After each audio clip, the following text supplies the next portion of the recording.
Hi friends, this is Uma. இன்றைக்கி நம்ம சேனலில் நம்ம டிஸ்கஸ் பண்ண போகிற டாபிக் என்ன அப்படின்னா, நம்ம எல்லாருக்குமே தெரியும் முருகப்பெருமானுக்கு பார்த்திங்கன்னா எக்கச்சக்க விதமான பெயர்கள் இருக்குது. ஆனால் அதில் நம்ம ரேராக கேள்விப்பட்டிருக்கக்கூடிய அந்த அரிதான பெயர்களும் அந்த பெயரினுடைய விளக்கங்களும் பொருள் என்ன அப்படிங்கிறத பார்க்க போகிறோம். ஸோ வாங்க ஃப்ரெண்ட்ஸ், லேட் பண்ணாமல் நம்ம டைரெக்டாக டாபிக்குள்ளே போயிடலாம். இப்போ நமக்கு ஒரு நேம் நம்ம பேரண்ட்ஸ் வச்சுருக்காங்க அப்படின்னா அதுக்கு ஒரு மீனிங் இருக்கும். ஸோ அதே மாதிரி முருகப்பெருமானுக்கு ஏகப்பட்ட பேர் இருக்குது.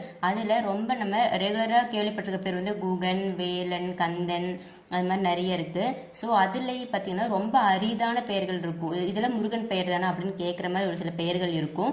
ஸோ அது என்ன பெயர்கள் அப்படிங்கிறத பார்க்க போகிறோம். அப்புறம் அந்த பெயர்களோட விளக்கங்கள், அதாவது பொருள்களும் இன்றைக்கி பார்க்க போகிறோம். ஸோ அந்த வகையில் பார்த்தீங்கன்னா இன்றைக்கி நான் 9 பெயர்கள் டிஸ்கஸ் பண்ணலான்ட்டு இருக்கேன். ஸோ அந்த 9 பெயர்கள் என்ன அப்படிங்கிற நான் ஃபஸ்ட்டு சொல்லிவிட்டு அதுக்கப்புறம் ஒவ்வொரு பெயர்களும் அது விளக்கங்களும் நான் சொல்கிறேன். குருபரன், கந்தன், சுவாமி,